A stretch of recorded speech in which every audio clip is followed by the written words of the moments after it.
নমস্কার বন্ধুরা, আমার ঘরকন্যা চ্যানেলে আপনাদের আরো একবার স্বাগত। আজকে আমরা বানিয়ে নেব কেরালা স্টাইলের ফিশ বিরিয়ানি। এর জন্য প্রথমে আজকে আমি সামুদ্রিক মাছ নিয়ে এসেছি, যেগুলো কাঁটা খুব কম থাকবে। এটাকে লবণ, হলুদ আর রেড চিলি পাউডার দিয়ে খুব ভালো করে ম্যারিনেট করে রেখে দেবো। 15 থেকে 20 মিনিটের মতো এটাকে ম্যারিনেট করে রেখে দিতে হবে। এরপর গরম তেলের মধ্যে মাছগুলোকে আমরা ফ্রাই করে নেব। প্রত্যেকটা মাছ গোল্ডেন ব্রাউন হওয়া পর্যন্ত এগুলোকে ফ্রাই করব। আর গোল্ডেন ব্রাউন হয়ে গেলে এগুলোকে আমরা তেল থেকে তুলে নেব। মশলায় নিয়ে নিয়েছি জাবিত্রী, স্টার ফ্লাওয়ার, লং, এলাচ, দারচিনি। গরম জলের মধ্যে প্রথমে দিয়ে দিয়েছি এলাচ, সামান্য পরিমাণ তেল, লেবুর রস, পরিমাণ মতো লবণ।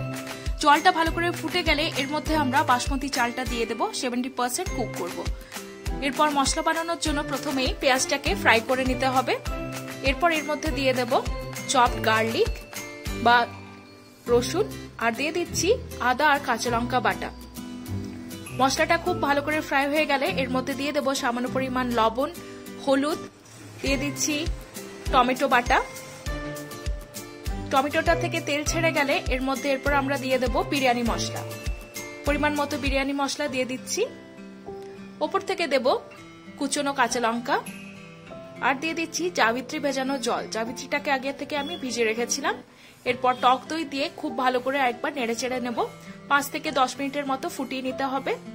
দিয়ে দিচ্ছি সামান্য পরিমাণ কুচনো ধনে পাতা, আর সামান্য জল দিয়ে মশলাটাকে আরেক কিছুক্ষণ ফুটিয়ে নেব। মশলা ভালো করে তৈরি হয়ে গেছে। এবার আমরা ভেজে রাখা মাছগুলো এই পর্যায়ে অ্যাড করে দিচ্ছি। মাছ দেবার পরে 2 থেকে 3 মিনিট একটু সেদ্ধ হয়ে যাবে। তারপরে উপর থেকে যে রাইসটা তৈরি করে রেখেছিলাম সেই রাইসটা দিয়ে দিচ্ছি। রাইসটা আমাদের অলরেডি 70% সেদ্ধ হয়ে গেছিল, তাই 10 থেকে 15 মিনিট হালকা আঁচে আরেকবার ফুটিয়ে নিতে হবে।